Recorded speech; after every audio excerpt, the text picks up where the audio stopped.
So I've realized after starting this channel and going through all of the basics of what we do here, talking about streaming guides, tech reviews, all of this gear and everything that comes into being a creator, I think I might have missed a step. And I want to make sure I back up and do that step. And in this video, I'm going to tell you about who I am, where I came from, what I've done, everything that has to do with me, and so that you can get a closer connection and understand my story and know my background. And I've probably trickled some of this into some live streams over the past 3 years. And the truth is, if you've been a part of those, you probably have a really good connection to who I am, what my mission is, what my goal is in life, and how that hasn't changed since I started content creation. And so in this video, we're going to walk through kind of like me as a kid till now, and that impact of where did I start, where am I going, how am I getting there, and what is my future goals. And this video is also to serve as every year I do a kind of like a business goal. It's called a business plan, and also your 5-year goals. And so I always rethink what those are every year. And last year I live streamed it, and this year I figured I would do it here for you guys. So let's go back all the way to where I first began my life career as a creator. And oddly enough, it is 29 years before the beginning of this channel. My birthday was July 12, 1990. I was born here in this area. I've actually grown up here. I'm not going to give too much explanation because honestly, I don't want you showing up to my house and be like, hey, what's up, yo? But the truth is, I grew up in South Carolina and I love it where I'm at. We've kind of branched off and moved away-ish from where I grew up at my family home, where my family still stays today. But we've kind of been in the area. And from that, from a very early age, I started becoming someone who was very consumed with not only just taking things apart, but trying to be the competitive person leading this charge and being the person on top. And that showed itself when I started trying to learn multiplication, when my brother was learning it 3 years older than me. Spartacus Titus, I'm sure you all know, or have seen in some other videos of mine. So I was learning his multiplication tables when I was not even in school yet. And so honestly, if it wasn't for me learning off of him and doing what I'm doing, I don't know. We'll see about that. Anyway, let's fast forward to how it works with tech and where we ended up today, and just kind of talk about my life. A very early part of my life, based upon where it was I was 8, and my brother and I got our very first Game Boy. We'd already played the Nintendo system, like NES, and loved that Duck Hunt, Zelda, all that stuff on NES. That's great. But we got our first Game Boy and we went into Pokemon. And from there, that started our love. Truly, my love for gaming was getting Pokemon, us beating that, moving on from that. Then we got PS1 and 64 and all those other consoles. And looking back at what gaming was then to compare to what it is now, it's such a different environment, but you had to really work around things that you don't have to work around today with bugs and stuff, and just accept that it's part of the game. It is a feature rather than a bug. And so we learned to operate within that. And then we finally got our first computer. And from this is when I started getting into trying to tear apart computers. This was 12, 13, and starting to take apart hard drives, upgrade computers, figure out what they were. I mean, we're talking about, this is early 2000s. I think the graphics card was 32 megs of VRAM or something like that. And it was so old. It was an NVIDIA card. It was absolutely crazy. But we played a video game back then that technically I still play to this day. It's called Eternal Lands. You should go check it out. I'll leave a link in the bio. But anyway, so all of that to say, my gaming career started really early, talking about gaming. And the actual name of this channel, Cyrus, came about when Darkened Cyrus came out when I started getting on Xbox. And so that was my channel name. And if you find me on any platforms, that's where it is. But really, where I am today has nothing to do with technology. It has everything to do with the other side, what I don't talk about too much. And I wanted to be able to share that.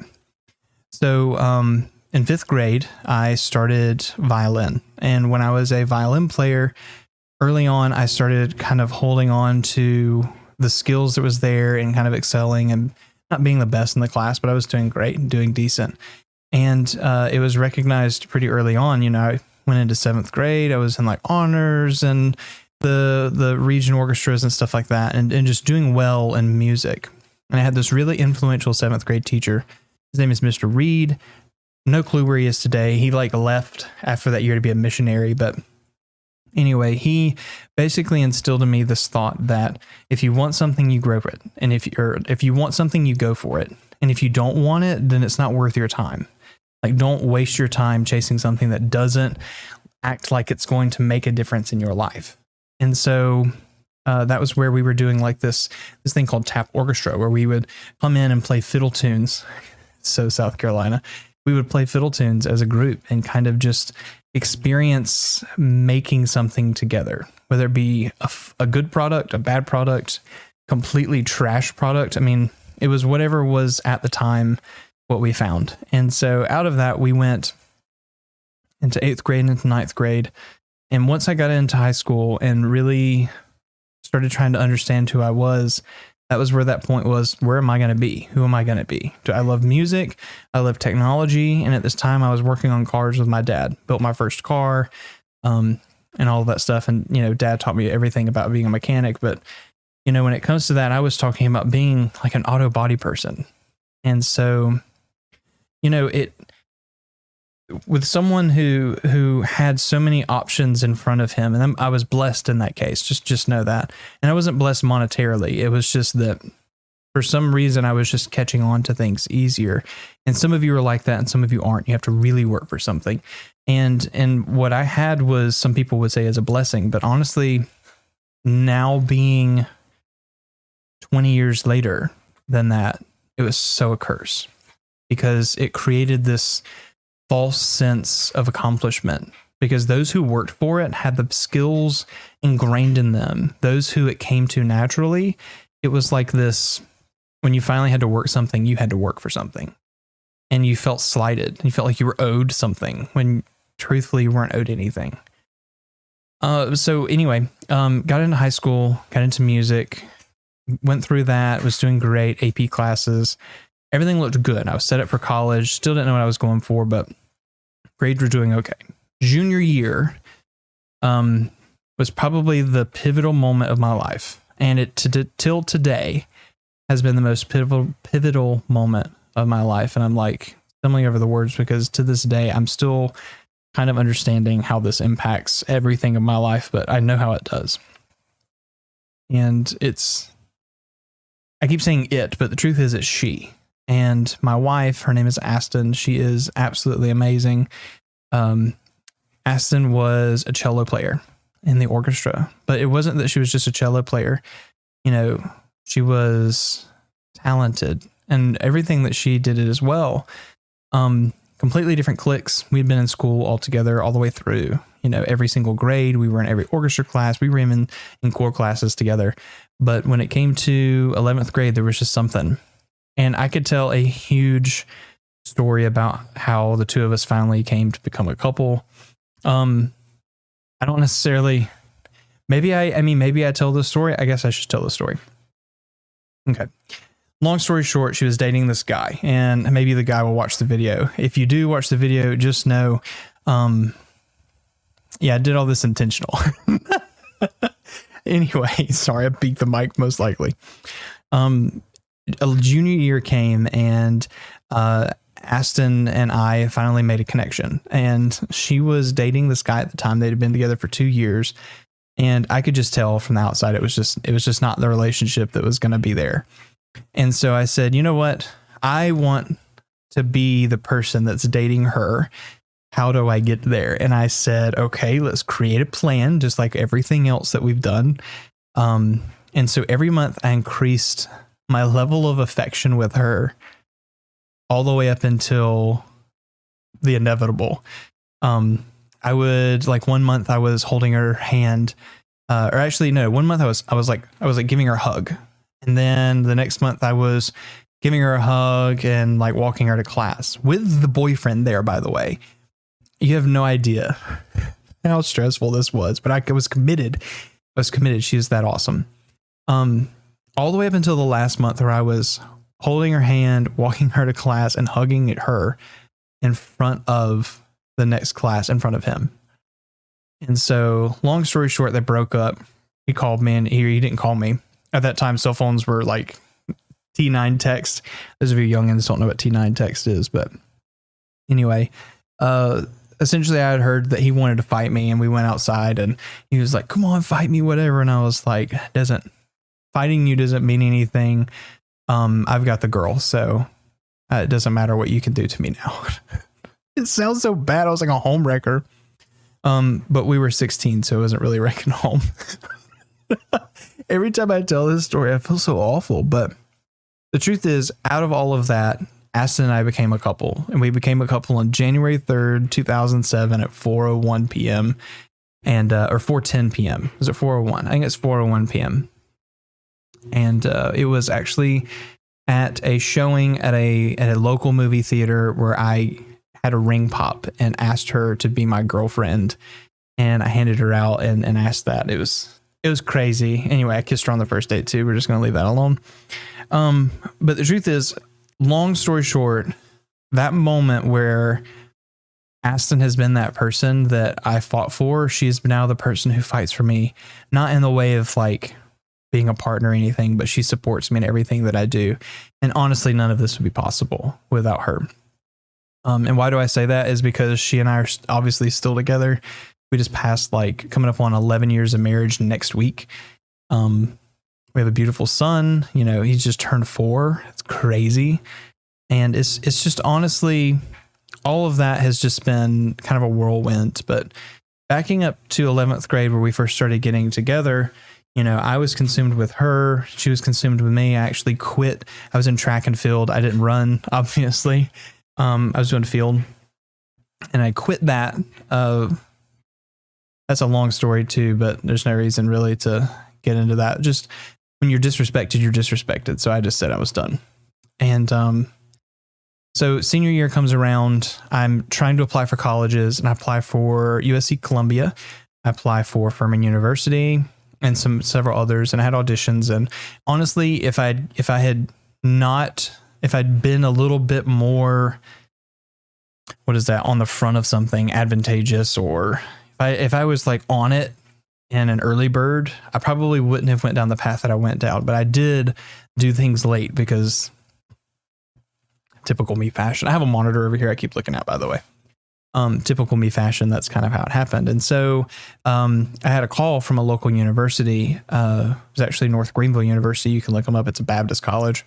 And they called me, and the orchestra director was there, and he said, "Hey, I need a concert master for my orchestra." And if you don't know what that is, I'll explain it. But he said, "I need a concert master for my orchestra. I've heard about you.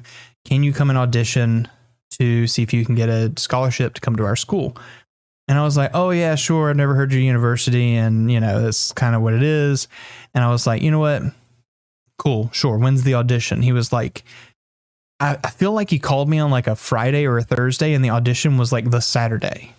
I think I only had like 2 days to prepare, or maybe it was 3 days, but it was a small window, and I didn't have jack ready. Like, I had music I'd played, but I didn't have jack ready. And I was like, "You know what? Sure, I'll be there. He's like, "You got something ready?" I was like, "Yeah, sure. I'll bring it to you at the audition." I had no clue what I was playing. But anyway, I went to the audition and played some pretty awesome stuff. Felt like I did horrible. Ended up getting an entire full ride to the college for music. And it kind of cemented my path for the next 14 years of my life, really. And just kind of said, this is what you're going to be doing. Music is your life. And I was like, you know what? I'm okay with that. Apparently I'm good at this. I have had to somewhat work at it. I had some natural talent, and I jumped into it. And I was like, okay, so I'll commit. And the reason I'm telling you this, going back, concertmaster, if you want to know what that is, that's the first violinist. It's a section. Okay, imagine that there's violins, violas, cellos, bass, first violin, the very first player. It's usually the best player in the orchestra or the best leader in the orchestra. I was that person at my school as well as at that university for all 4 years. And whatever that may be. So whatever came out of that, I said, okay, I'll go to college. And at that time, Aston was looking at colleges in Charlotte, and so we didn't even know if we were going to last. Long story. I keep saying that. I guess this is supposed to be a thing about long story, but Aston was wanting to go to Charlotte, and I was actually looking at going to Columbia. And we knew that we were going to separate and go different ways. And so North Greenville was like a really good opportunity for me to be close to home, but also closer to Charlotte. And Aston actually decided not to go to Charlotte, partially because it cost like $50,000 a year to her to go to culinary school in Charlotte. So she just went to a local community college in the area. And so that was all great and fine. So we stayed together. College went through. I was working at a Staples for the little bit of college where I was selling computers. I was actually like on the floor selling laptops and computers and plans and setting them up for service, and still connected to technology, just in a completely different opportunity. They knew my skills and what I knew, and they're like, okay, you can obviously sell computers. You know, Monkey could probably do that in some ways, but I had to be that person for them. And it was great. I loved that job. And to this day, I probably miss the working culture of that Staples, truthfully. Either way, I started teaching private lessons, opened up my own studio, and that continued for a lot of years with me working with private students on music instruments. And so out of all of that comes junior year of college. Again, junior year. And I was like, you know what? It's time to finalize this. I've been with her for this long. It's time to finalize it. I'm going to propose to her. And I had sat her down one day, and I was like, what kind of ring would you consider? I mean, she kind of knew it was coming. I knew it was coming. I was 20, and Aston was like telling me all this stuff. And so I went to the jewelry store, found the ring, refinanced my truck. Saying that now sounds so stupid, but I refied my truck to be able to afford an engagement ring set, an engagement ring plus a band. Bought it, took it home, hid it. And I'd asked Aston, I was like, or the conversation came up with someone else, and she was like, oh my gosh, what kind of wedding ring would you like? And she's like, let me show you. And so she pulls up the website where I had gotten the ring and was like looking at all these rings, and she lands on, you can't make this up because it's too good. She lands on the ring that I pick, and I'm literally sweating. I was like, she's found this freaking ring at my house. And so I was like, okay, so the jig is up. So I almost like ousted myself. But then obviously she was saying things that meant that she hadn't found it. It was like, I was okay. I was okay. But she found that ring, and she goes, oh my God, I love this ring. And it sounds so cheesy and corny and like whatever you call that cinema movie crap, romantic. But the truth is, that was so true. And so I was like, okay, cool. That sounds awesome. A month later, proposed to her. And 6 months later, or about a year later, we were married. And I was 21 when we got married. We were young, but when we had started dating when we were 16. And that was 5 years later. So we were married at 21. I wasn't even out of college yet. Finished my student teaching in the spring. And then I had my first teaching job in a very, not small because it was a big district, but kind of just a smaller orchestra program. It was very much Title I. And if you're one of my previous students, and a lot of my previous students know I have this channel. If you're one of my previous students and you were in Lawrence, and like I helped you in that area, I just have to say, if it wasn't for you, I probably would have just given up on music. Not only was the area just low socioeconomically, but they were just low in comparison to other districts on most things. But they had a passion for something that just ignited me to say, you know what? It matters. It matters what these kids want. It matters what their parents want, and it matters what their everything wants. Their goals shouldn't be limited by their location. And I just thought, this is such a huge understanding that these people in this area have, that all is the same, but because I'm coming in it from an outside perspective, I just didn't understand it. And so I taught in that district for 3 years, and I taught at every single middle school and high school. I started programs at middle schools where they didn't even have programs because I had a lot of passion there. And honestly, if it wasn't for one meeting, I would probably have still been teaching there. We probably wouldn't have moved. We probably would still be there. But my third year teaching, I went to the principal's office, and the principal sat down. This principal's not even teaching at that school anymore, so don't go roast or anything. Not that you would, because you're an awesome community, but sat down in that principal's office, and I looked at her and I said, look, I want to be full-time at this high school. I have more than enough students who have recruited and who want to be in my class next year. Showed her the numbers, showed her the the analytics of how it could work. And I was like, all they need to do is hire a specific person to take my other middle school classes, and I can be here and continue to grow the program. And she said to me, and I'll never forget it, she looked at me and she says, well, Brandon, I don't think we'll even have a strings program next year. And my heart sunk. I had invested everything into those kids. Late nights, overnights, tears, literal blood in classrooms. Middle schoolers are violent. That's all I have to say. And I'm not talking about oh my God, they stabbed me, but musical chairs was musical chairs, bro. But anyway, it was devastating. And so I looked at her and I said, well, then I hope you know that this means I'll be looking for another position, and you can take this as my notice. And within about a couple of weeks, I had an interview at my new district, and I had taken that job. And that was hard to say goodbye to those kids. I had basically 3 years of time with some really awesome students. Not only did they pour into me the passion that I probably am still using to this day, and that understanding of that your location and who you are shouldn't define your future. And it was very evident. Some of my best musicians that I'd ever taught, and I taught for over 10 years in the public school system and over 14 years public and private lessons. Some of my best students were in that area. And because of their age and because of their area and their level, they couldn't pay for the trips to get them to expensive competitions and stuff. I was doing good just to get them to a local amusement park, much less let's get them to auditions on the other side of town.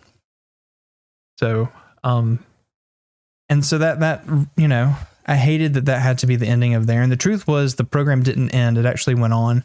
And the person who took over my job, I ended up, had a huge respect for him. He was able to stand up to the principal, and she eventually had left anyway, because it wasn't the first thing that she had done that was kind of questionable. And so out of that, we had decided to pivot. And so I moved to a new area. And I started teaching at a school. I've worn the shirt on videos and on stream, so it's it's no secret about where I taught. And you can honestly Google my name and find it. So there's no holding any of that back.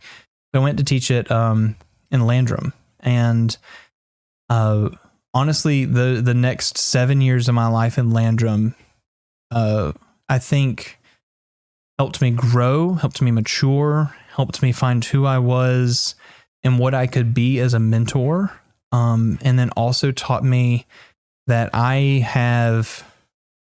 had more in me than what I was giving. And so in 2015, I decided we left Lawrence, and I went up to Landrum and started teaching up there. I was teaching music. I was teaching orchestra at a middle school and a high school.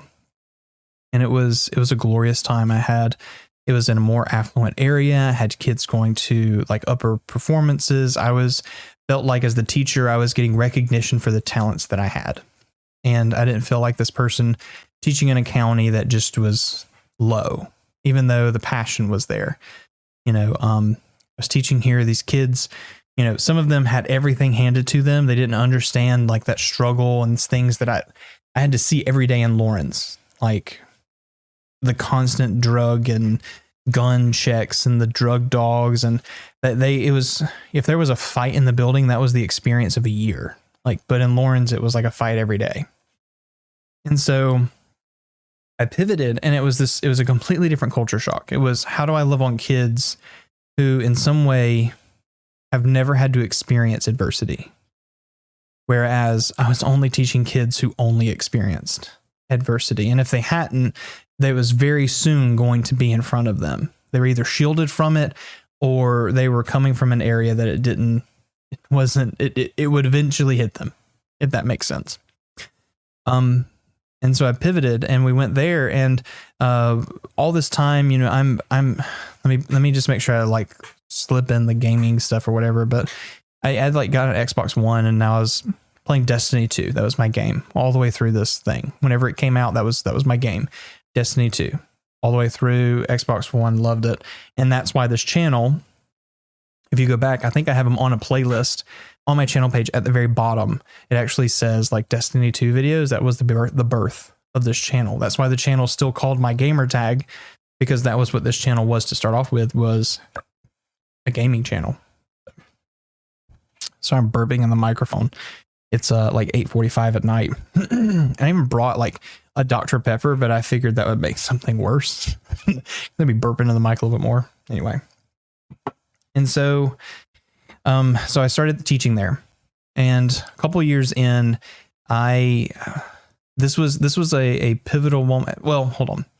A pivotal moment for me then was for like me making connections with kids, but all the while this was happening,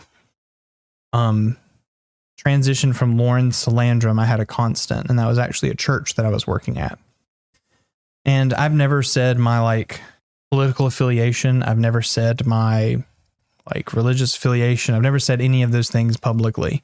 I hold those things close to chest because I don't want people are so polarizing about the smallest things. But the truth is, I'm about to tell you a bunch of things, and you're going to be like, oh my gosh, that means that he's blah, blah, blah. And you're going to assume who I am. Let me just tell you, nothing I'm about to tell you is going to tell you who I am as a person and make you assume who I am. And I'm going to explain that in a moment. So don't jump to conclusions. Trust me.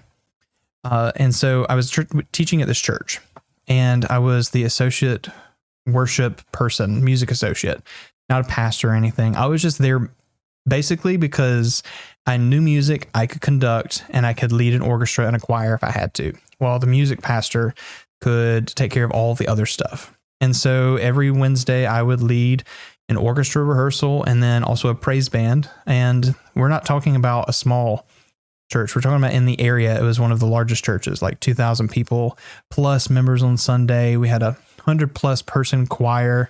And at the height of our orchestra, we were like 40 people on stage. And those were probably the most memorable times of making music, because, and it has nothing to do with, the making of music and the craft of making music was so powerful on that stage because everyone was just feeling passion rather than it having some kind of ulterior motive. I needed a grade, trying to do this. It was just people on stage with their craft and doing what they love. And having someone, me, being able to say, all of you are capable. And so those were some times that really impacted me. And we had some drama. Every church has drama. And honestly, some of the dumbest drama I had to deal with was people thinking that their status or who they were meant they required specific things. And because of who I was and everything I had grown up with, all I thought was, you and your status does not define what you deserve. And so I didn't take any like sympathy with that. I was young. I took that job when I was 21. I was just fresh out of college. And so I worked 2 jobs. I was a teacher and I worked at that church. And I did that for a long time. I think it was almost 6 or 7 years I worked at that church, and we grew it into something that was absolutely beautiful. And I really miss making music on that stage, that platform. But one thing that kind of pivoted that was there was a new music pastor who came in, And the previous music pastor, who I still have a good relationship with, he had left, and there's a whole long story, and I'm not going to spill his beans, but drama happened. He left. The new person who came in was just a completely different vision. And not that I have any kind of disrespect for that person, but it was just not where I was at. In the year from where he came in to where I was and deciding where I should leave, my entire orchestra was essentially just disseminated. And it was because every Sunday it was, they can't play this Sunday, they can't do this, we have special piece, we have this, we have that, don't put them on stage. And it was just not happy with the product that was being produced. And it killed me. Because once again, it was about status and not about where, and it was about what they felt like they deserved. It was almost like they deserved perfection, which is so hypocritical. Because perfection is not what you can achieve anyway, but it was how it was presented. So stupid. But long story short, my orchestra was just destroyed. And oh man, I went into this video saying I wasn't going to cry, but I had some long memories. I had kids who grew up in that orchestra. I had a kid who went from being probably one of the greenest, and that means like the lowest, like horn players. And his dad was a fantastic horn player, but he went from like the lowest horn player into, by the time I was leaving, was like not only one of like the top selected horn players in the entire state, but was one of the top selected vocalists in the entire state. And he's actually at like, oh my God, I just got an invite to his concert, and he's just killing it. I think he's going for his master's degree now. And I got to see that growth. And it wasn't because he was owed anything. It was just because he was using his passion. And his dad didn't give him anything other than, I want you to be there on Sundays and be a part of this. And I think that had a huge impact. And it was one of many stories, many stories. I had a trumpet player who was like it was a 73-year-old man who came in, and I'll never forget. He came to me and he was like, hey, he was in like he owned a business, a porcelain business. And he was like, I haven't played trumpet in forever. And he was like, I want to give back. What could I do? And I said, you know what you could do? Come be in the orchestra. Sorry, my monitor's cut off. I'm going to hit the thing so they pop up. Look at that. There we go. And I said, come be in the orchestra. And he's like, I've never played in like 40 years. How am I going to remember anything? And I was like, pull out a horn. Let's do it. And so he pulled his horn out, and it was pretty rough for a little bit. And then all of a sudden it was gorgeous. And I think he shocked himself, and I think I was shocked too. And it was magical. Magical is the best word. To see his talent just boom, he thought he had lost it. And I was just so excited for him. And so he became one of my best trumpet players on stage. And I don't think he's playing anymore. Because when I left in 2017, when I left that church, this was right about the same time of the pivot in school too. It was about 2017 when I left that church. It was on a Wednesday, and I went to orchestra rehearsal that night. And I looked at him and I said, guys, tonight's the last night. And it was a very heartfelt moment. And I don't know if anyone from that church watches this. I don't think they have any interest in gaming or socials or stuff. But if you were a part of that church, I just need you to know that I hate that my leaving that church heavily impacted your involvement. Because when I left, I got so many phone calls that we're not playing anymore. We're not on church. We're not even rehearsing. And they tried to bring something back. And I don't know. I think they also brought me back for that Christmas and paid me an inordinate amount of money to come play for them. And it just felt fake, and it just felt wrong. And all of the problems that I was having up until that point, it didn't make sense. I felt like, again, I was being shown that status and position mattered more than passion and opportunity. And it just blew me away. And that could be shown in this, like, I was there for that long, and I even asked, can I be full-time? And I was going to consider ministry full-time. And I was told, you know what, eventually we'll make this associate role a full-time role. And I was like, you know what, that's awesome. And so I held on to that. And the moment that I left, the piano player that was there, who I also have a huge respect for, by the way, the piano player that was there basically had to take over my job, and they made him full-time, like within a month. And I can't. They made him full-time in about a month, and then basically killed the program that I had spent 7 years to grow, and just brushed it away.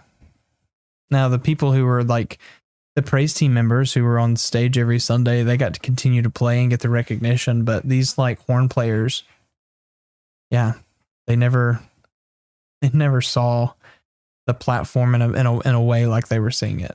And it kills me to even think about it. And so when I found out that I had basically failed a large group of people, I had that moment where I was like, okay, now I have all this time. What do I do with it? All the while I'm still at this church, Aston actually quit her job. I worked both of those jobs and an extra little piece of private teaching and stuff. And I worked all the way through so that she could finish her second degree. And now she's a teacher, by the way. She's actually finishing her master's degree and graduates in another week, like from Columbia, USC Columbia. Sorry, it was a hiccup. And I'm so proud of her. But that was the least I could do to help her achieve her goals and dreams, was to continue doing that. And it was fine. It was a lot of time. It was a lot of time invested in something that I couldn't do anymore. I was so tired of seeing hypocritical behavior and status being chosen over passion and talent. And status mattered more. Appearance mattered more. And that hurt. And I couldn't do that anymore. I couldn't facilitate that because I had to stand beside this person and say that this is right. Couldn't do that anymore. So anyway, about the same time, 2017, I'm still teaching in the high school and the middle school. And I had the unique opportunity to pivot and change what I was doing. I actually met up with the course director who was doing the same thing, who is a fantastic individual. Oh my gosh, he is such a great friend. But he and I decided to split our jobs, and the district went with it. And so I decided to teach high school course and orchestra. Also a media class. That's very important. Let me tell you about that in a second. A media class at the high school. And he took middle school course and orchestra.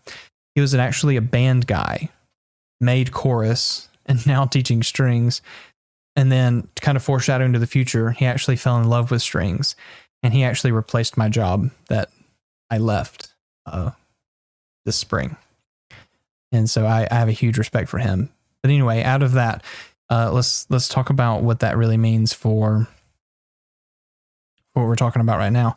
So we pivoted, and now I'm working at the high school. And this is kind of my whole job is to be at the high school, but I needed a third class. And so there was this media arts class that was kind of presented, and there was some new standards to the district, and no one had really talked about it. There was only one school that was really had a media arts class. And before you ask what that is, it's essentially a class where I teach kids anything about media.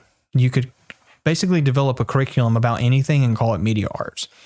And so with my skill set and the things that I had done I had learned not only through working at that church and doing media through like audio mastering and stuff by helping out sound engineers and teaching them how to do it, but also the video side of things and helping them out on the video department, understanding and learning the stuff that I needed to, not only with being a teacher, but also with working in that ministry. And so I pivoted and did a video-centric media arts class. And so I started teaching kids every single day. Here's how you create a compelling video. Here's how you edit it. Here's how you do audio mastery. Here's how you do microphone. Here's how you do everything. Let's read about what is a soundboard? What is a light board?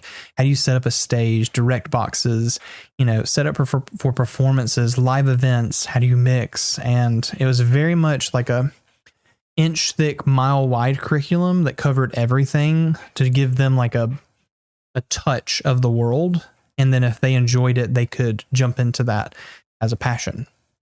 And it was just an elective. There wasn't anything crazy. I wasn't expecting to have a huge amount of turnout. And honestly, I thought I had made it uncompelling enough that it wouldn't grow. Man, was I wrong. So we jump into that next year, which is my first time being full-time at the high school and not having to travel school. So I was so excited. And at the same time, the theater teacher, also full-time at the high school, I didn't think I was having to travel at all. Gosh, I can't think back that far. But anyway, we were both at the high school at the time.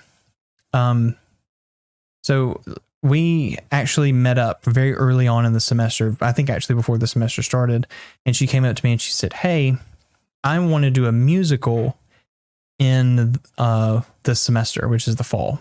And it was actually the fall of 2018, I believe it was.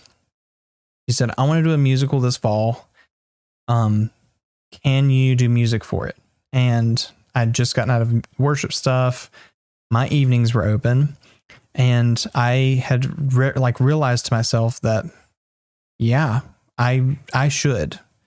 Not only could I reach my goal of helping people where they are, but also showing their passion and improving that and giving them an opportunity, because I didn't even know we were doing musicals. And I was like, you know what? Yes. And that one yes turned into so many other things. And so that school year started and we did that musical, and it was magical. Very first musical we did, I believe it was Mary Poppins. I feel like it was Mary Poppins. I might be wrong, but I'm almost certain it was Mary Poppins. I think it was. The music was hard. We had a very green, very, very green group of kids, but a very loving group of kids. And it was also my first year teaching chorus. So I had basically forced all of my chorus kids to audition and to become a part of it. So not only was I seeing my chorus kids after school every single day until 5, 6, 7 o'clock, I was also seeing them in the classroom for chorus. And so I got really comfortable and close with these kids to the point where I knew parents would call me and invite me to things that I didn't expect that I would be invited to, because I had created such a close relationship with the families. And so I had loved making and learning how I could be the same impact in this community that I was teaching in at Landrum that I was in Lawrence. I finally found my place where I had found that passion that I was in Lawrence. I found my place in Landrum, and it was through that musical. And so I found my run. So I ran with it, and I jumped all in. We did the musical. We ran sound. I taught kids how to do sound and the technical stuff. I did all the music. The performances were great. I was so proud of the kids. It was just a fantastic experience. And it was probably one of the most, that first night that we closed was probably one of the most magical moments ever, because I got to see the product from beginning to end, what I helped create alongside our theater director, and to see her also grow and shape herself and build her program. She and I became really close colleagues. And so I was really excited to see how that program grew. So that finished, come around the spring, no musical. How do I continue to help? So all of those kids joined my choir. So my choir went from 11, 12 kids to upwards of 30 in a semester. It was nuts, honestly, just crazy. So because of that, it just jump started my chorus program. Then this was semester of media arts, and I had basically zero planned media arts. Those of you who are in that class, Wyatt, who edited for this channel for about 5-6 months, was in that original class. He was one of my students. And Wyatt, it's obvious now that you've known me for so long. He actually works for me still at my new job at the real estate company. He's my editor for the real estate company and works as my assistant. Anyway, it's kind of crazy, but what I was saying was, what you need to realize is I flew by the seat of my pants. I had basically planned nada because I had sold this curriculum to the district and told them that this is what I'm going to do. It's not that I wasn't planned. I just didn't have every daily objective done. So it actually worked out even better. And I'll explain why. But, I basically created this curriculum, handed it to the district, and the district goes, "Oh, look how awesome this is. Look at the curriculum we made." The district, by the way. Look at the curriculum we made. Brought in the other high school director from the other high school in the district. And they basically made it sound like it was all their idea. I can't. To this day, it's been one of the biggest stupids that I've ever had to be a part of.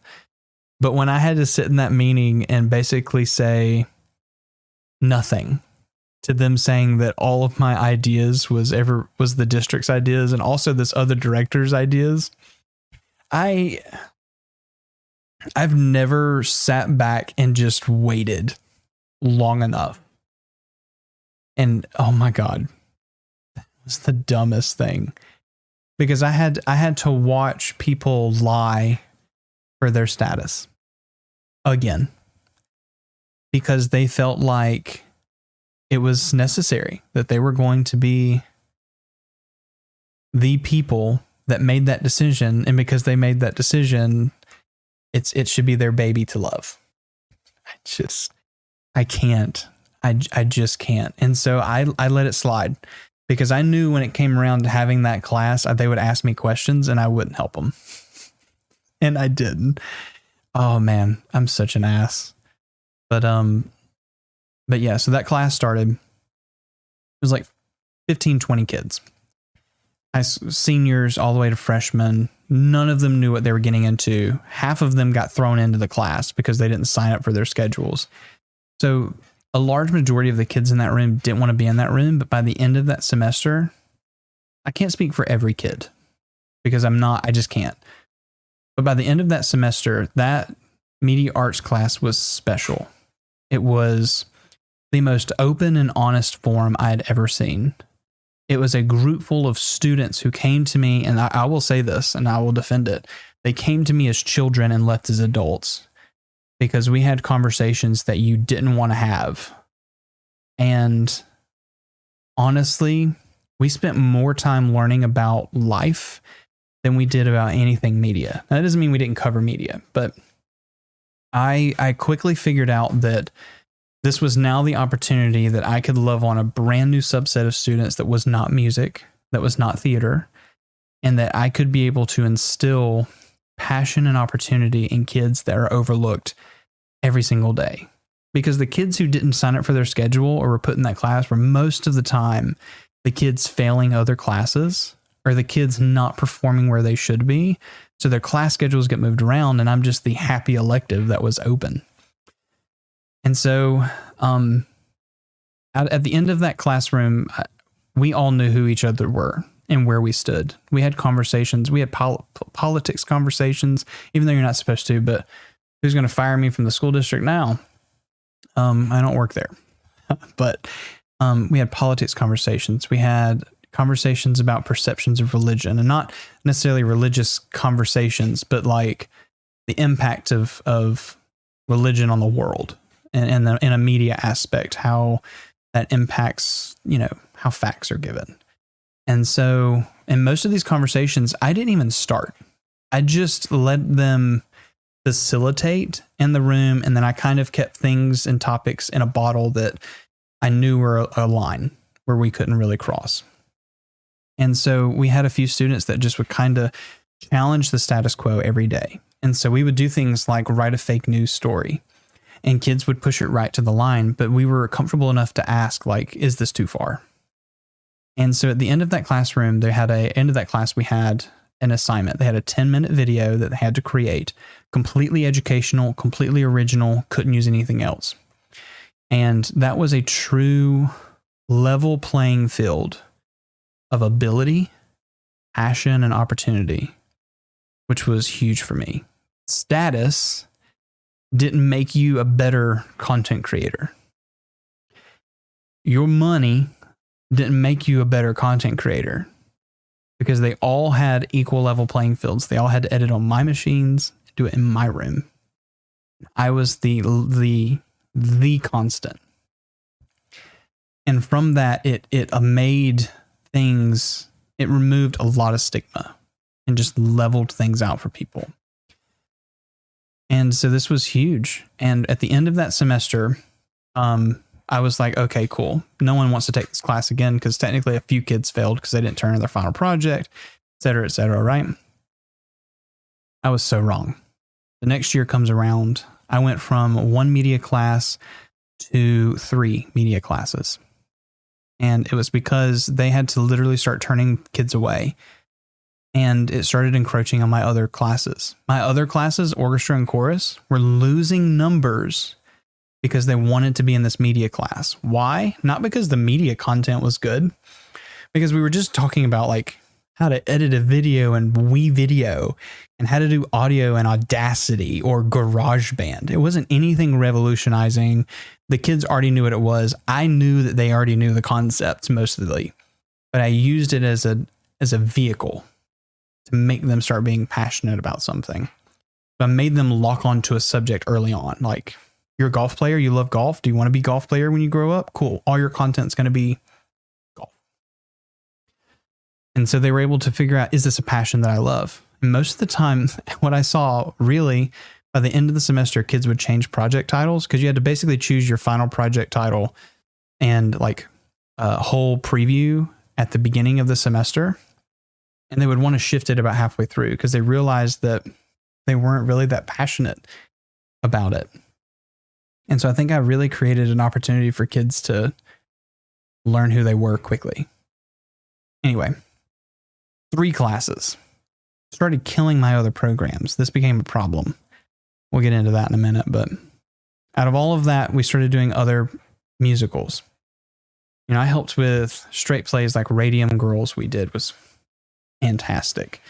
You know, we did things. We did High School Musical. The musical,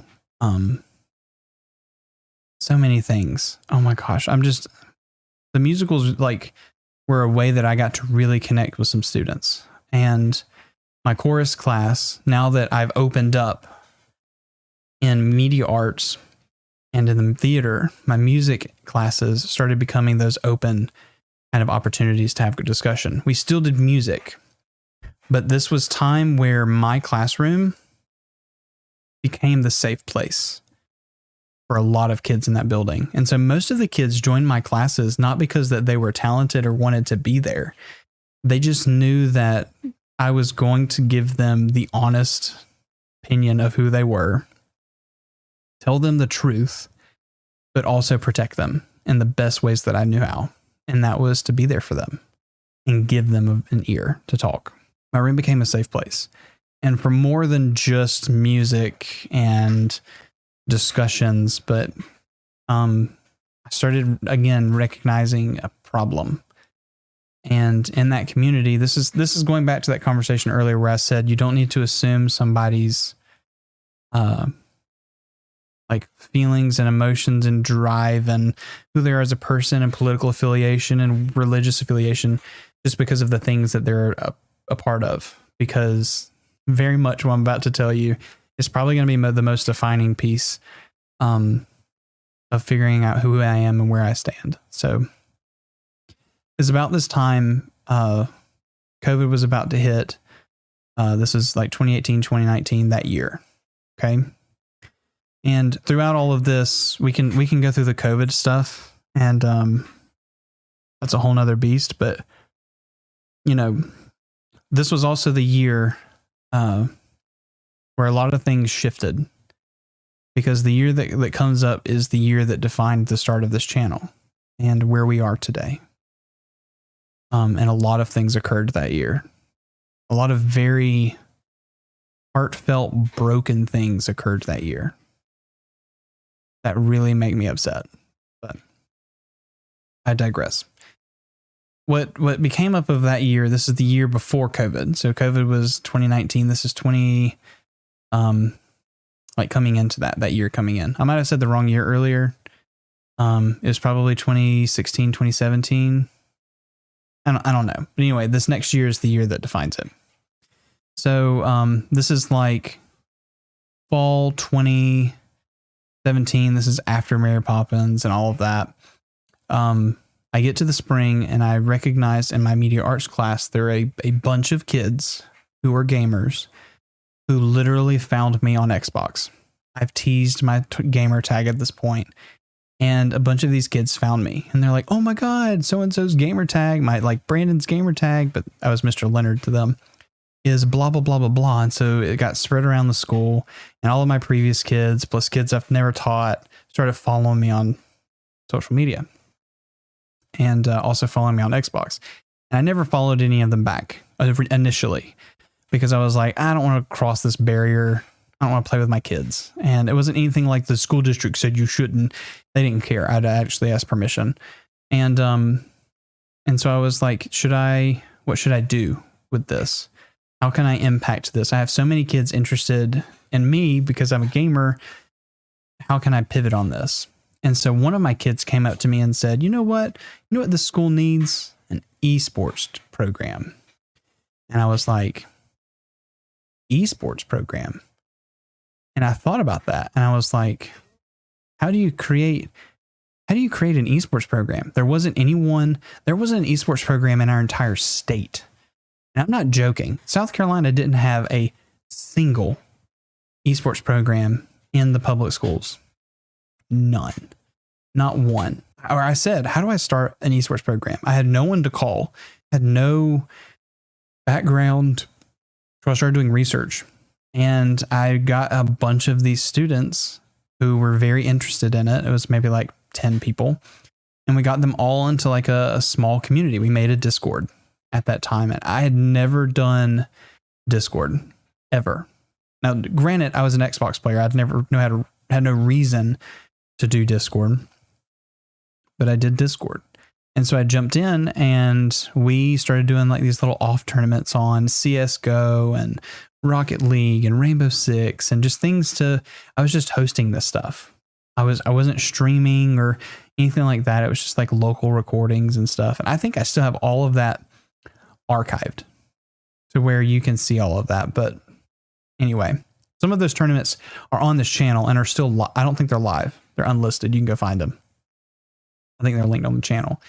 But anyway, so at this time that was happening, I said, you know what, let's jump all in. So I went to the principal, I got approval, and they were like, yes. And so I set up a date, promoted it all over the building and said, if you want to be a part of an esports program, you can do this, blah, blah, blah, blah, blah.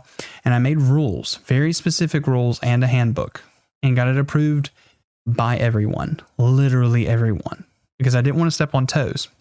And it was like, if you want to be a part of esports, this is the schedule we meet. We were going to meet one day a week because the other days were like tournament days.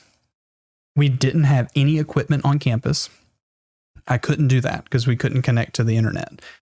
So everything was for you to participate. You had to have the equipment yourself and you had to connect on those teams at home.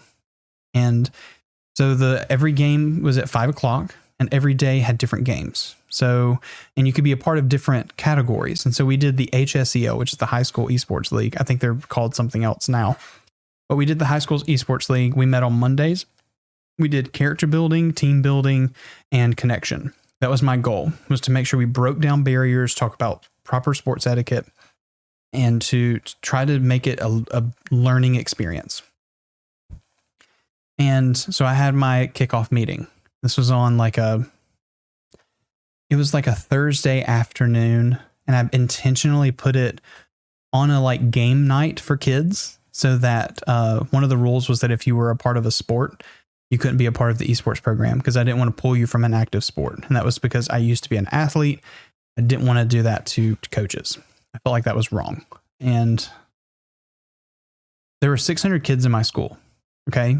So when I say that 67 kids showed up to my meeting and I had over 10% of the entire school population in my course room, which was like rated for 50 people, and I had 67 in there, it was ridiculous. And no one thought it was serious enough. I don't even think principals even showed up. No one showed up. It was just me in the room and 67 kids. And you would think, oh my gosh, that's going to be like crazy. No, whatever. They all knew who I was. It was either former students or people that were invited because they were friends of former students and they had told them about who I was. And it was this huge thing of respect. I mean, sure, was it all gamer talk and like roasting people? I mean, yeah, but it was a huge thing of respect. When I spoke, they listened, and it was this huge opportunity to grow.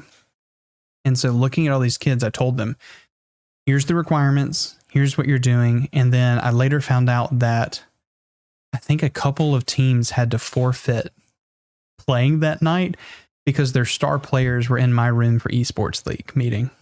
Oh man, life is crazy sometimes, but teams had to forfeit that night because I had their star players in my room and they were apparently calling the kids and the kids are silencing their phones. Now, did I agree with this? No. But did it show how much impact the opportunity of esports was going to have on that school? Heck yeah. I had more kids in that room than I did like 3 of the varsity teams that played that entire year, including football. I even had like the star quarterback in my room. It was ridiculous. And so they were all like, yeah, I want to compete, blah, blah, blah. By the next week, which was our follow-up meeting, where they had to bring the paper signed and actually a check for the registration fee. They had to pay, I think, $25. And some kids were like, I can't afford it. The school had already agreed to like spot a few kids, but I couldn't promote it. So if they told me that they had an issue with it, I was just going to be like, you know what, we got you. But don't tell everyone else. And so it was actually really good. A lot of kids were able to jump in. And so with that, I think we ended up with like 42 or 43 kids. We were over 40 kids. Still a huge number, still larger than the entire football team. And I still had people who quit their sport to be on this esports team. And so we started meeting and we had our first week. And so there were games like CSGO, Rainbow Six, Rocket League, Dragon Ball Fighter Z.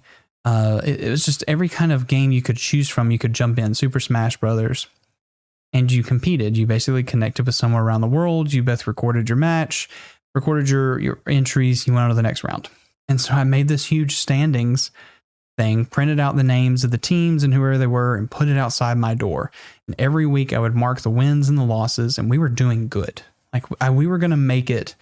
I don't know if we were going to win because we were still trying to learn like the system, but we were doing good. We had a couple teams that were just on fire, but there was a lot of drama because I had some code of conduct things. So a few kids got kicked out because they were toxic. But the truth was, what really cemented how important this was, it was never about gaming. Gaming was the medium to connect.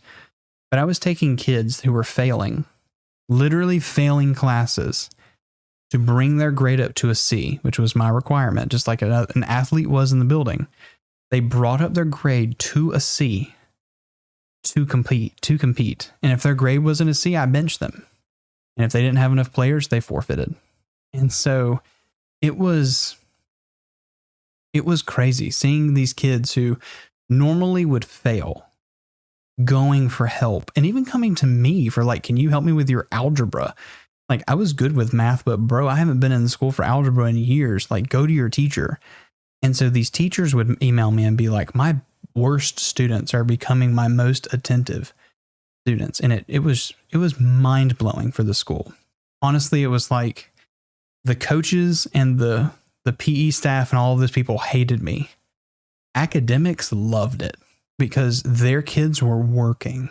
The kids that were overlooked, that no one wanted to pay attention to, they were the cut-ups of the class. They were awful, students, they slept through class. were now the students paying attention, doing what they needed to do so that they could perform in esports. Why? Because of the scholarship opportunities and the scouts that were there. And these were kids that were like, this is my chance to make gaming a career.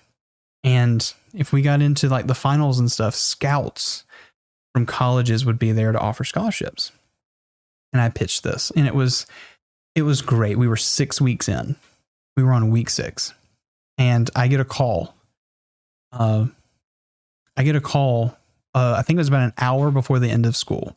And right at the end of school is when I was having my Monday meetings. Like, school ended, kids were in my room in 5 minutes. We were meeting until 5 o'clock. No consoles, no gaming happening on campus. Let me just stress that. Nothing happening on campus. Everything was off campus. I was just facilitating. And so I got a call from the principal, and I have a huge respect for him. He's still at the school. And this wasn't his decision at all. He calls me and he said, hey, I need you to hold off any games that you perform in this week. And I was like, why? I said, did we do something wrong? Like, did a kid do something wrong? Is this in the news? And he was like, I'll tell you about it later. I need you to hold off everything to do with esports, and I'll let you know. We'll talk today after school.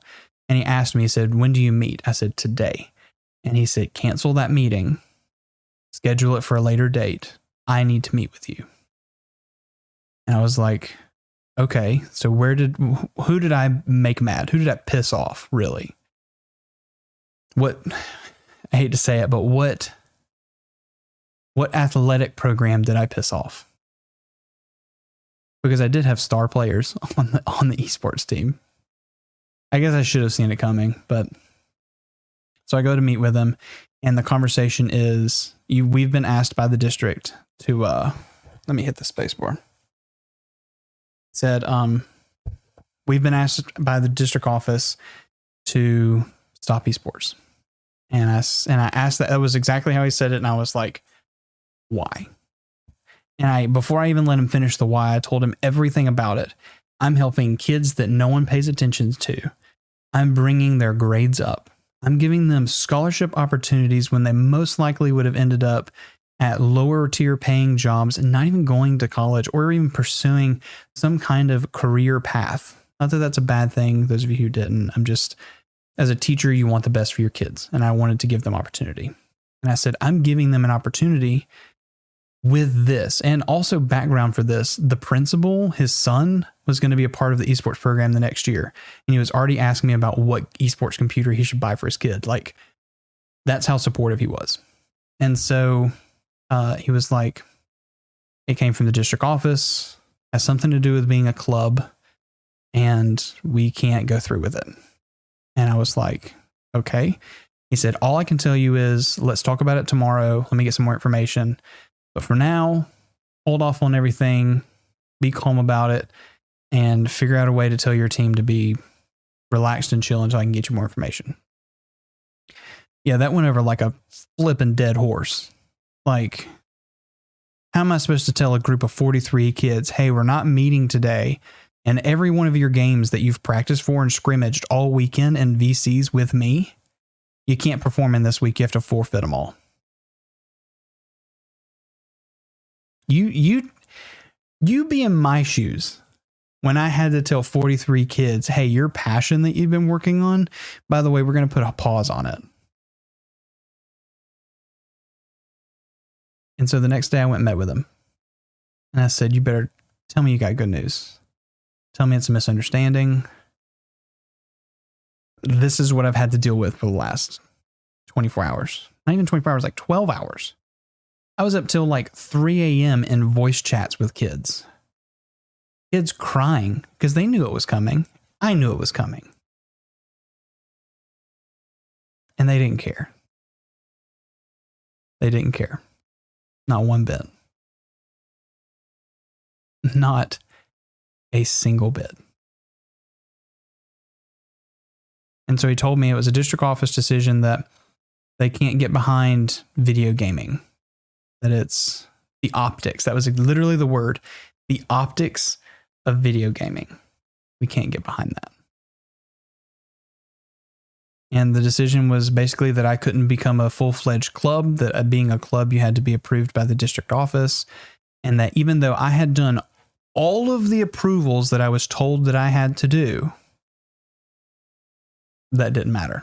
I got shut down. And so he told me, we're done. Esports is over. We still had another 6 weeks left in the season and finals. And I already had colleges messaging me. I had to, the next day, we had a thing called Power Hour, which was basically a time in the middle of the day where you had lunch, but then you could go for like making up tests or hang out with your friends if you were in good grades, right? All of my kids were good grades because guess why? Esports. So I called a meeting, an emergency meeting for that day for Power Hour for the entire block. Told them to bring their food, even though I knew they wouldn't eat. Told them to bring their food. And the principal asked me, he said, should I be in the room? He says, do you want me to go with you and be a part of it? And I said, no. I said, I don't think that'll go over too well if you're there. I think he actually ended up in the room. Let's just say he eventually ended up in front of them to explain himself. But it wasn't his decision. But he had to act on behalf of the district, so he had to make it sound like his decision. So ultimately, it made him look like the bad guy, and it wasn't his fault. So I had to look in front of all of these kids and go, all of those passions, opportunity, and talents that you have that no one even knew you had. No one. No one cared about your gaming. No one thought about asking you. No one cared. All of those talents that you had,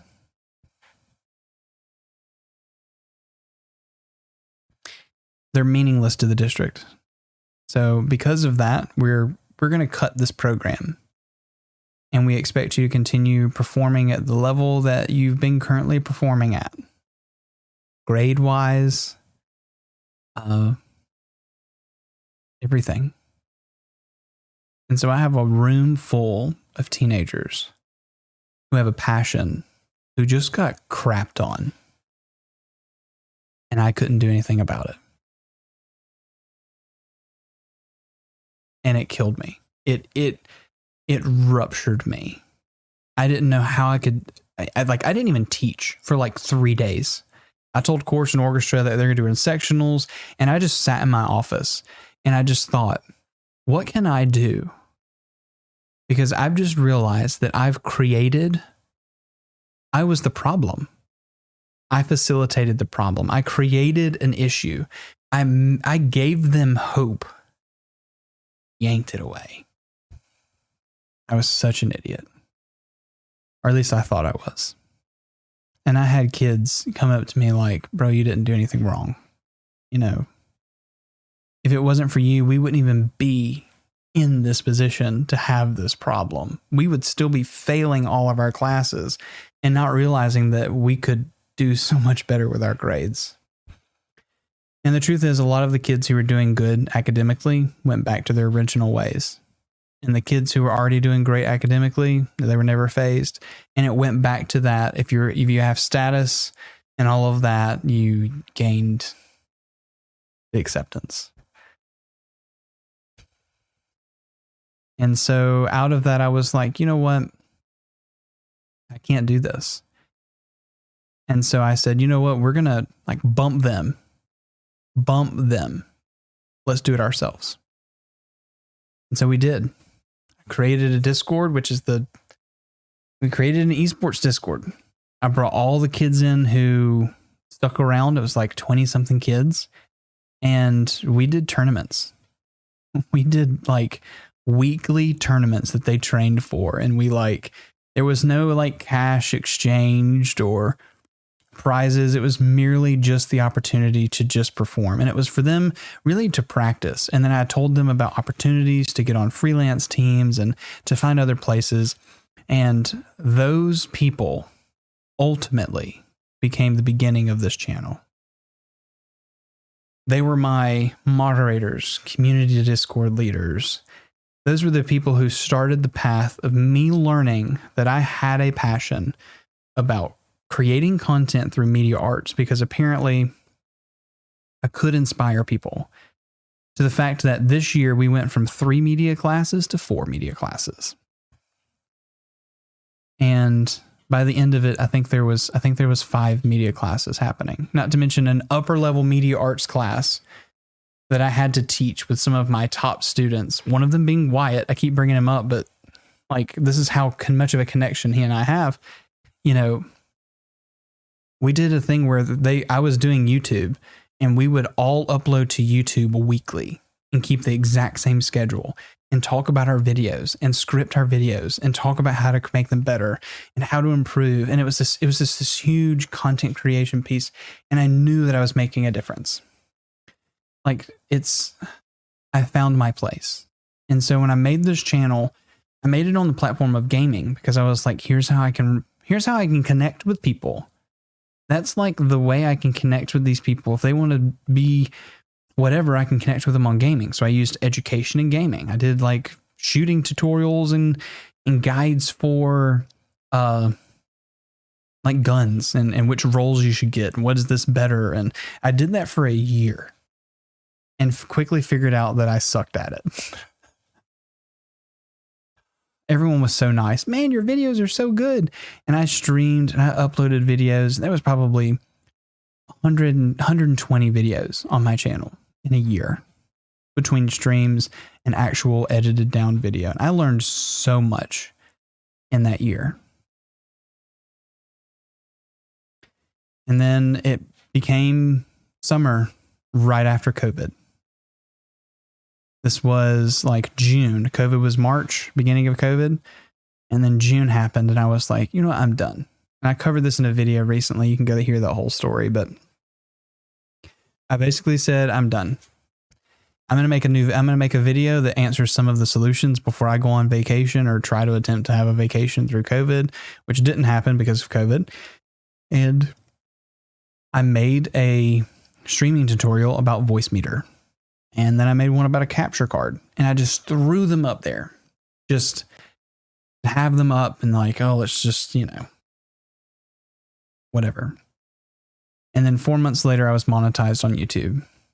And then, you know, 2 years later, I'm at this point, 11.5K subs, you know, monetized, brand sponsorships, you know, it's crazy.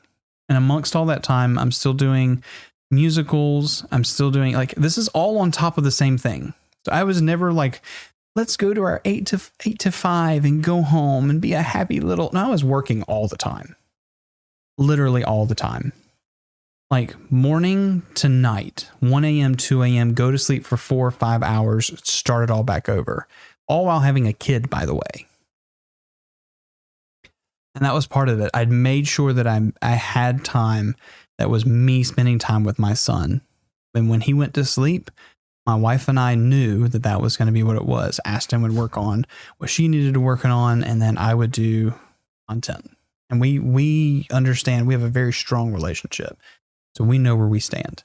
And so we know that that's what we are. Like, individuality defines who you are in a relationship. And if you don't see that and you define yourselves by each other, man, that's going to be a hard conversation later. So, but throughout all of this, I was still doing like musicals and classes and making connections, and it all led up to my final year of teaching. And that was this past year. Actually, I'm making this in December, and I just left teaching back in June of this year, 2022, if you're watching this later. And I had toyed with the idea of leaving education for the last couple years. And my kids might not know this. So this is, if you're one of my students, which again, I have a lot of students who watch my videos. If you're watching this, I debated leaving education at the end of the first COVID year and this past year several times. And it wasn't because of you. Trust me, it wasn't because of you. Education took a twist. And it was very much, maybe I should do a dedicated video of like, I left teaching and here's why or something. I don't know, but education took a shift and it again became about status in education. It was about who is the person who could have the best internet to make sure their grades were turned in. And then, you know, if they weren't able to do any of that, grade with grace. So everyone just got on the level playing field with grading. So now it just became, you know, well, who has blah more instead of this? And it was just a weird time in education, honestly. And everyone got so political, and it honestly just, that conversation was so difficult to have every single day. Because what you think you might only had a conversation with outside of where I was like once or twice, you know, every little bit, and every, you know, unless you were like seeking that conversation. But I was having these conversations because, again, my classroom was that safe space. Kids were coming in my room talking about, you know, where they stand politically, why COVID was fake, and all of just everything that you could imagine. I had to hear that every single day. And some teachers might say, well, I also heard it every single day, and that's fine. I'm just telling you about my experience. But in my classroom, where I made a safe place, and that was my number one priority, is for kids to feel safe in my room.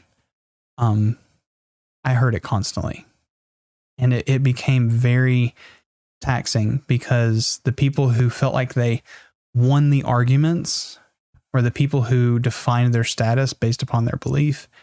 And honestly, it just became laborious, not only to help people,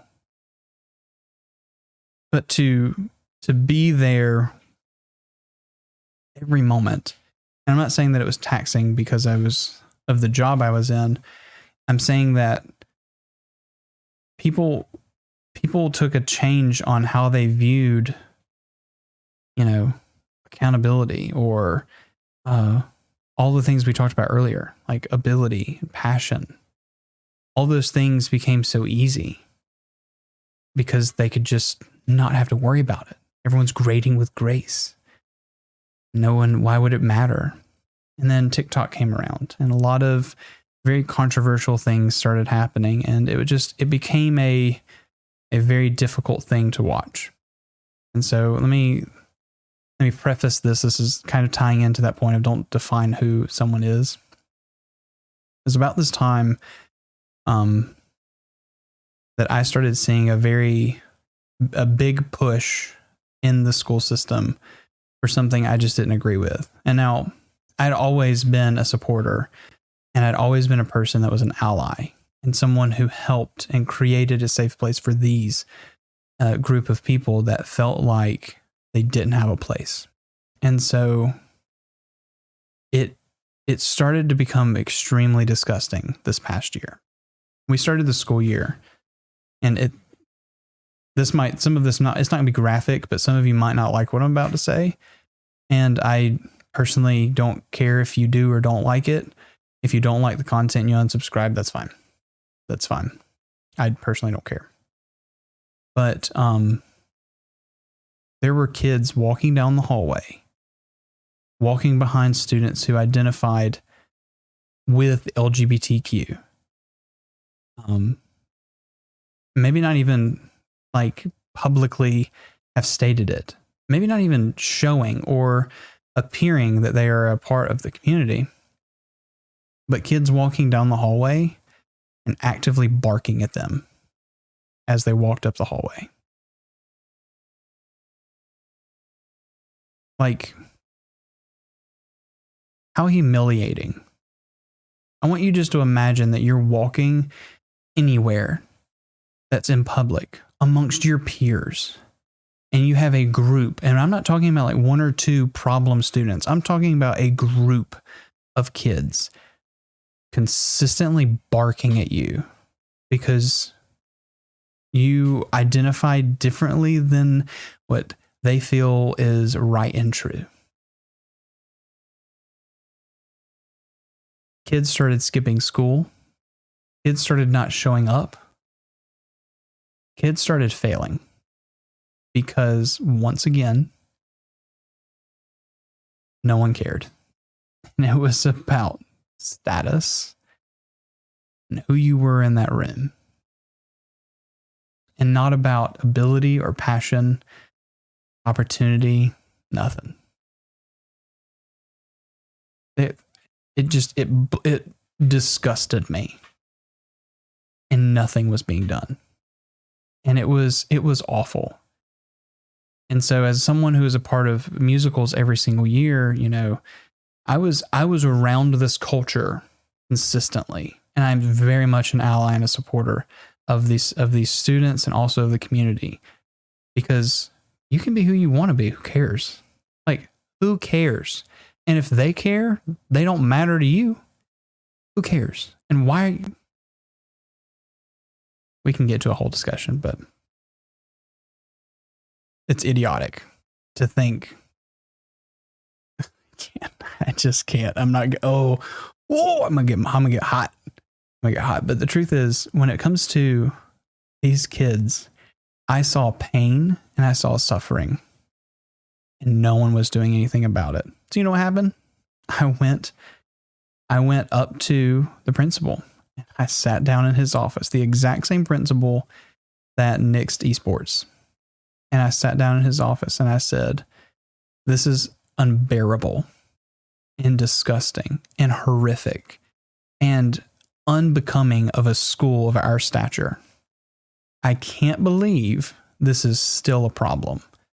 When I still have kids who are getting out of class to go to the bathroom who end up in my office crying because kids barked at them as they walked up the hallway, going to their next classroom. And now I have so-and-so student in my classroom who I'm trying to make sure they're going to be okay mentally and physically." It was a very hard year. And we fought a lot of issues.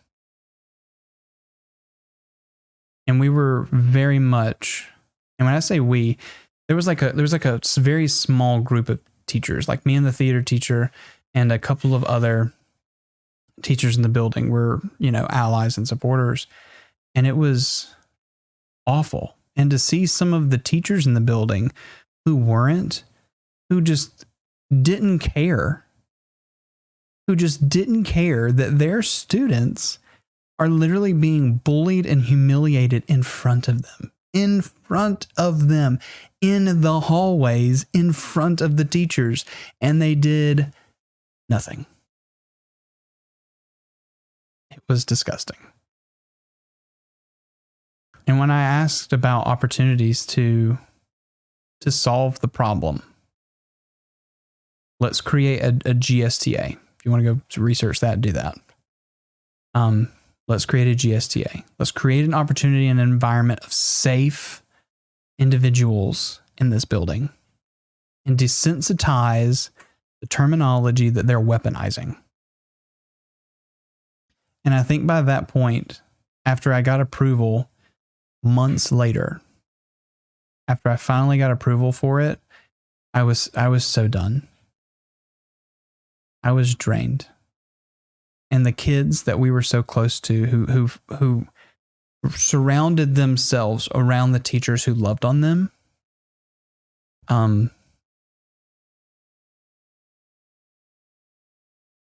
it had already taken it out of us. We were done.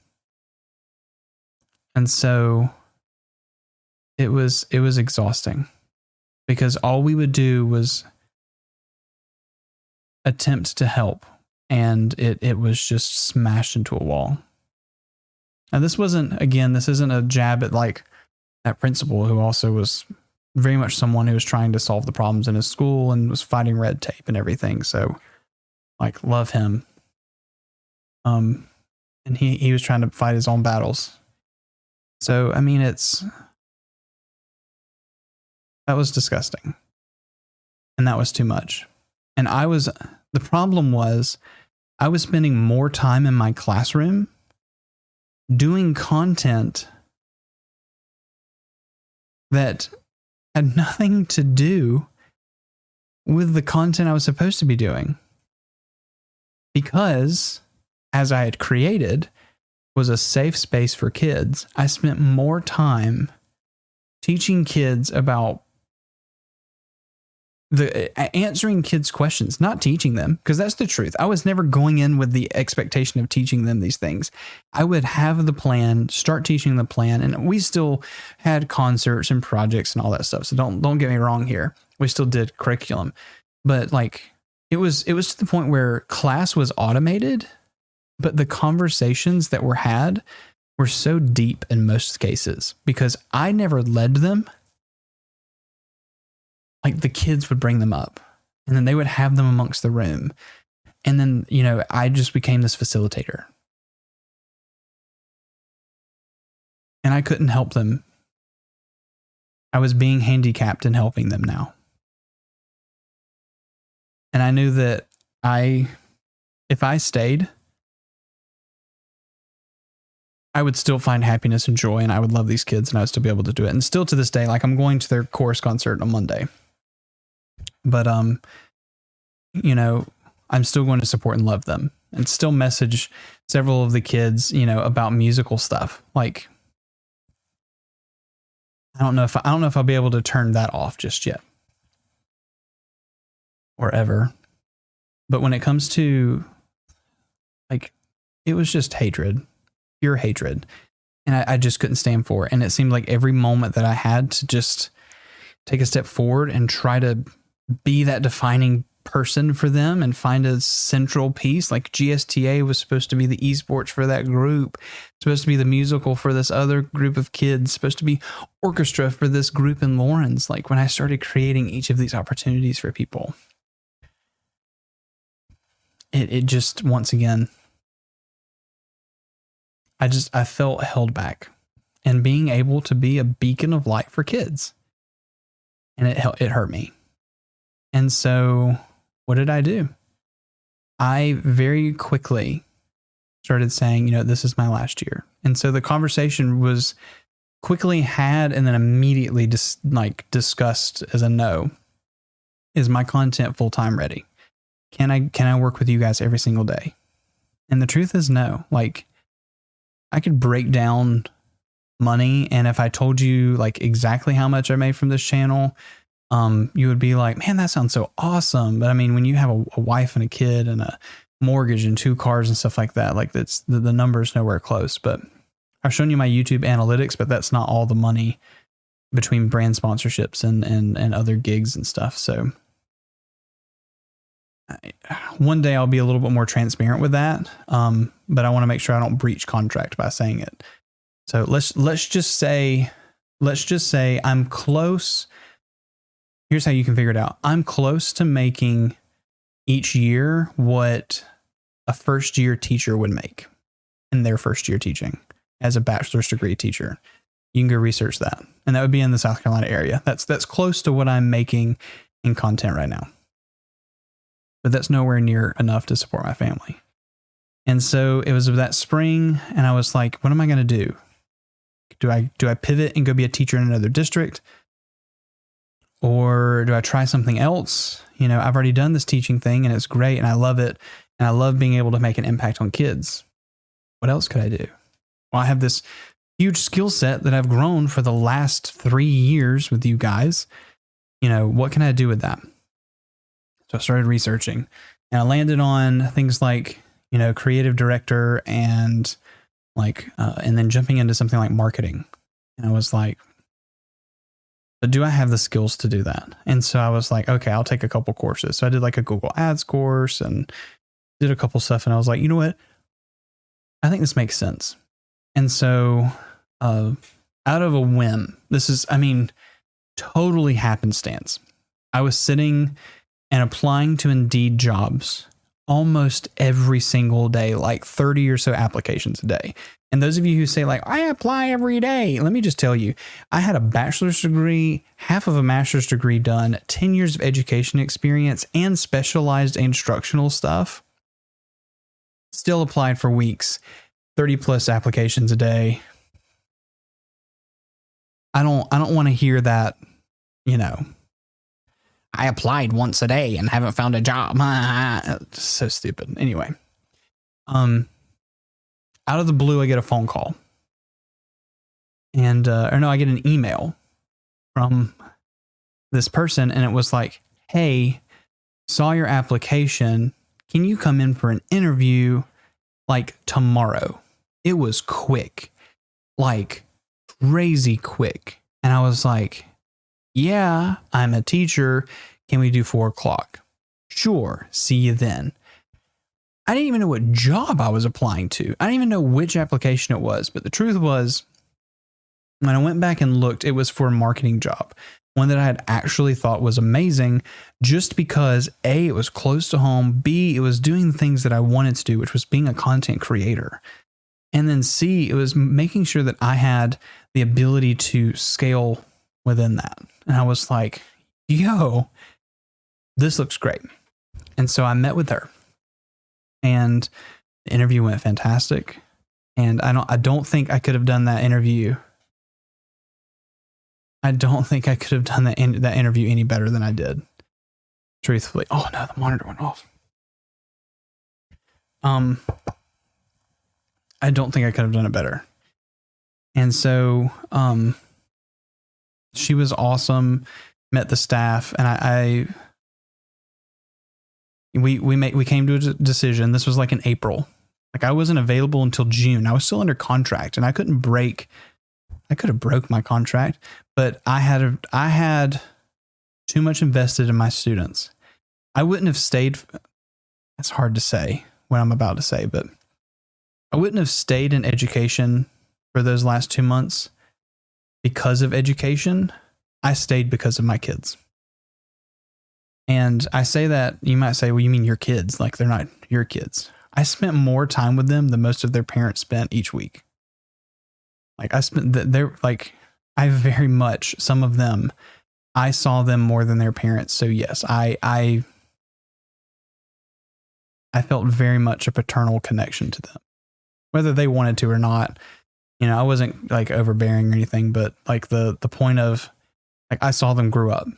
I taught there for 7 years. I saw some of the kids when I started them in orchestra in like 6th grade, all the way until I saw them graduate and start college before I left that school. Like I knew them that long and had them every year in my classroom. That was the connections that I had. Those were the family connections that I had. And I couldn't do it to my kids. So we stayed. It was emotional, but I explained it to them very well. Like, this decision is not because of you. This decision is because I'm wanting to find my place and passion.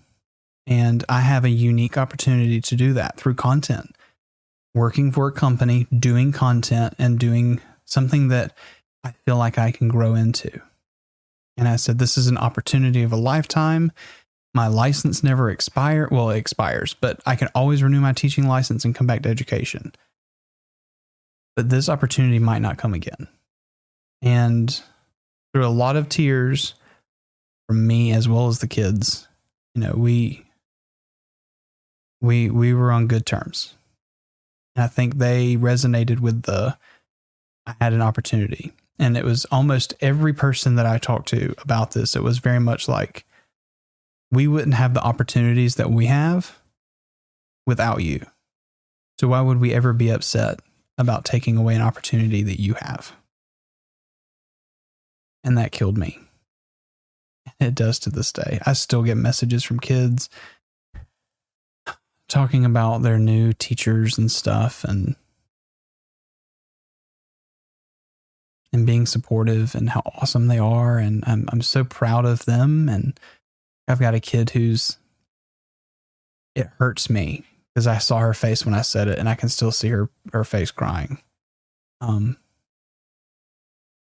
know, she's a senior now. She's auditioning to go into music ed. She's auditioning to go to school, and still messages me like, I still feel like I'm helping. So why did I pivot? It has nothing to do with education. And why am I in the job that I'm in today? The truth is that my business here, because if you're in content and you're doing content, you're actually listening to this and you're a content creator or whoever you are listening to this, and anything in life, you need to treat it as something that grows, because it will. And if you don't treat it like that, it's already dead. And so when I created this business over 3 years ago, when I first uploaded my videos and started doing Pokemon tutorials, and then it was Destiny, and then all of a sudden streaming tutorials and brand deals and charity streams. We've raised almost $6,000 for, maybe it's $5,000, maybe $5,000 for St. Jude's. Just St. Jude's. Our community is amazing. When I started this 3 years ago, I didn't know where it was going to go. And to be honest, I don't know where it's going to be in another 3 years. I don't know where it's going to be next year. And it scares me, because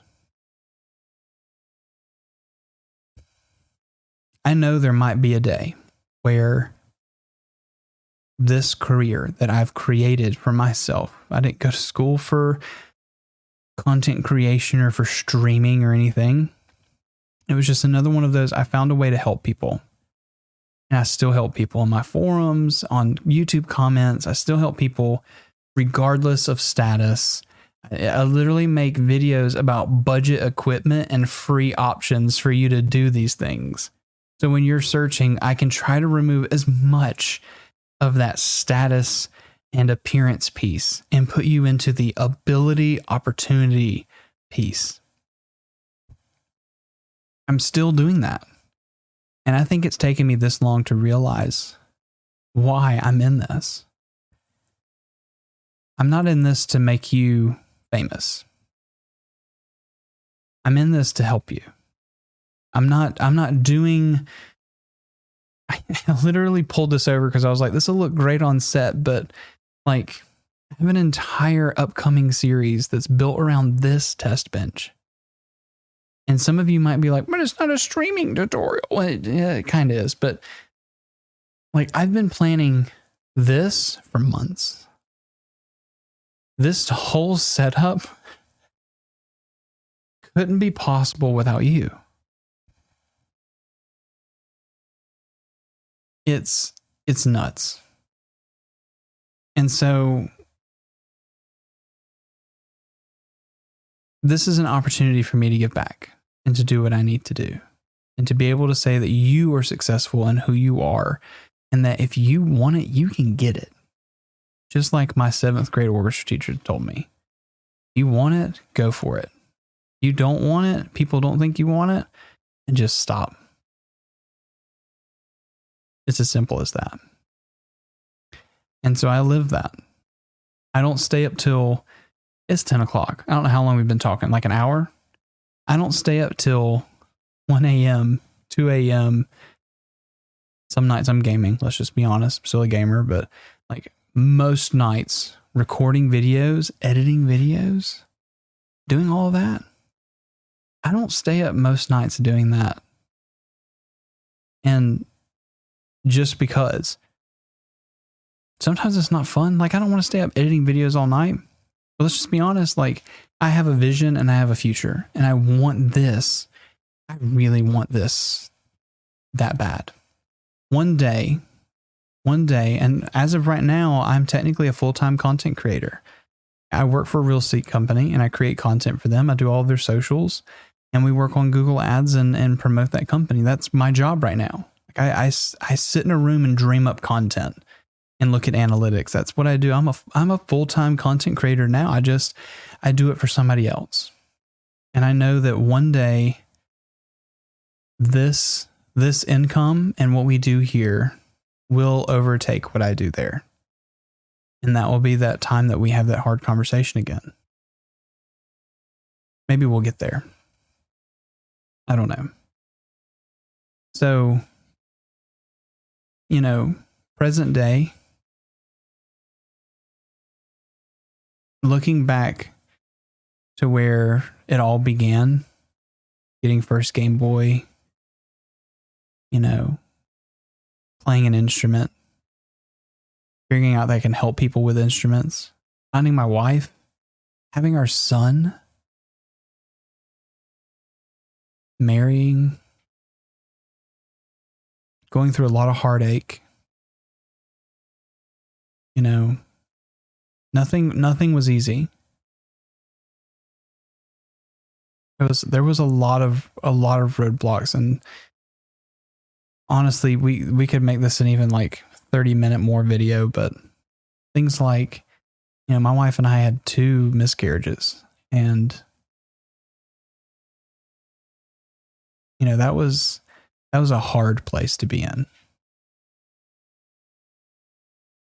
You know, she felt broken, and I felt like I had let her down. You know, and a lot of things were like that. Now we have this beautiful son. He's amazing. You know, we went through a long conversation of if he's doing okay, and I think we're, you know, it's just a hard time. But you know, we have people who love us, and it's been a journey. And those of you close to us who know our full story, you know, maybe one day I'll share just a little deeper into the most recent stuff that's happened to us. But if you know the full story of everything that's going on, you know, it's been a hard time. But all I want to say is that I love everything that I do. School, I love my wife, I love my son, I love my community, I love you guys. And you were the reason.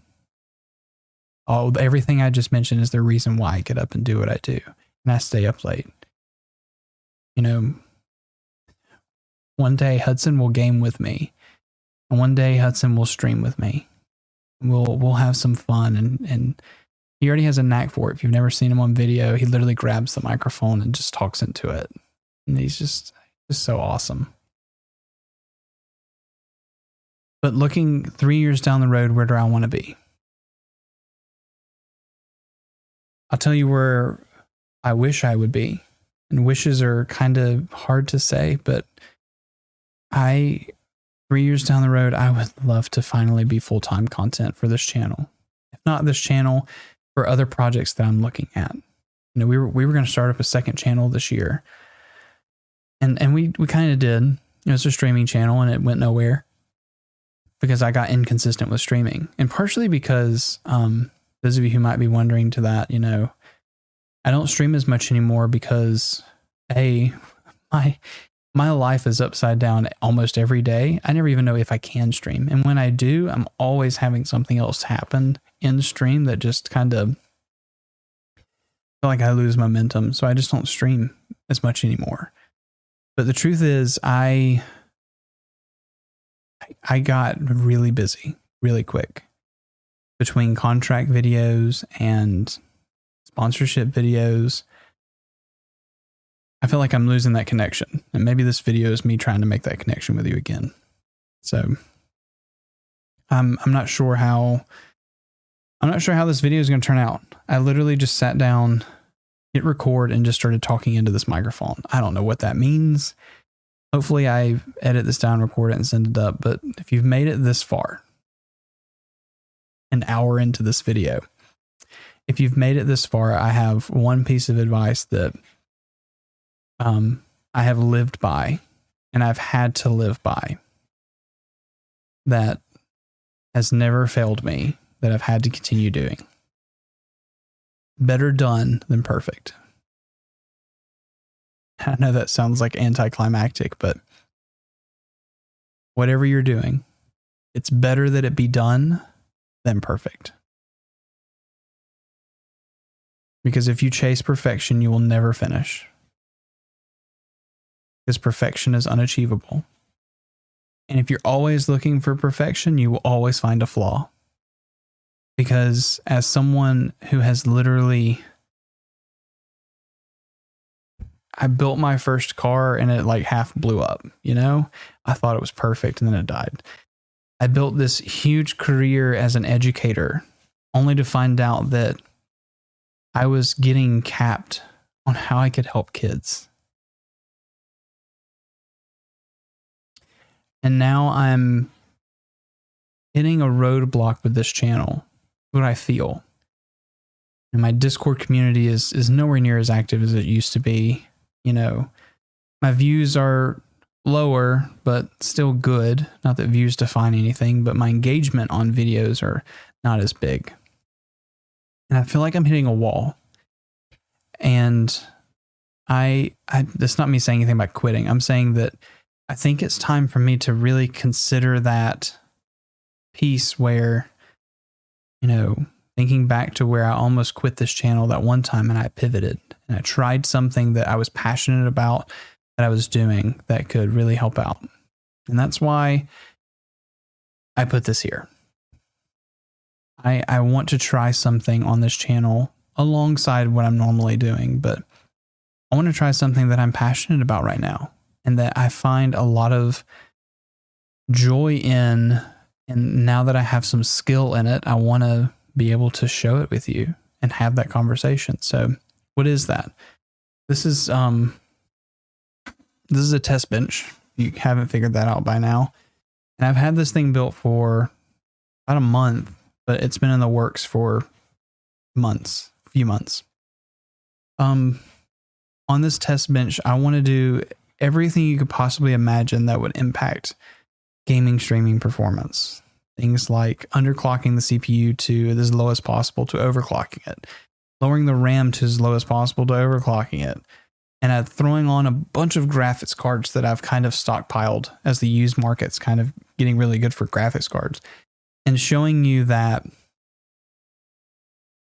you don't have to have, like my PC, which is under there, you don't have to have a 5900X and a 3080 Ti, which is my current system. You don't have to have that. You don't even have to have a computer. You literally could just use your cell phone. And honestly, you could just do it at a public library for free. But I want to show you that it doesn't matter so much about the tools as much as it is about the person that's doing it. And the way I'm going to do that is to show you and to prove to you that you don't need the best tools in the world to accomplish things. You don't. But I'm going to show you the right way to think about if you're going to spend money, what's the best investment you can make for that. So we're going to try that. Am I going to become a computer building channel? I don't. As much as I would love that, oh man, I would love that so much. To just have graphics cards sent to me by companies and review benchmarks all day and just tinker with crap. Yes, oh my God, I would love that so much. But I also know that I barely have time to make content for my channel as is. And how am I going to have time to run benchmarks when I have my current job and everything? So we got to start with something small, something that's manageable and I can create content around. Maybe, just maybe. However, I still want to help out with streaming and stuff like that. So if you've reached this far and you've gotten all this stuff and you see where I'm going, please drop in the comments, jump in my Discord, tweet me. I don't know if I'm going to be on Twitter for much longer. It's becoming a very toxic environment. It has nothing to do with Elon Musk. It's just, have you seen Twitter lately? It's awful. But if you want to just connect with me, I'm here to help. I want to be a part of your future, because I want you to be a part of my future. And if I will help people because I'm good at it, I that's not me knocking or tooting my horn. I've got years behind me that say that I'm good at helping people and that I can help people. Maybe not that I'm good at it, but I have the ability to help people regardless of where they are. So let me be able to do that for you. This has become an extremely long video. I'm not really sure what I'm going to do with it. But hopefully it goes up on YouTube as unedited as possible, probably removing some of the step away times, but I'm not going to put music in or anything. We're just going to leave in the awkward pauses and me breathing into this microphone. And I'm pretty sure I have a noise gate on, so hopefully there's dead silence in between things. So that might be annoying. I might put some kind of track. I don't know. Anyway, I'm not going to point you to anything. This video is not sponsored. And I don't think I'm going to monetize this video either. I think I'm just going to let this be a testament of who I am. So, that'll be it. I love you guys. Seriously, I love you. Thank you.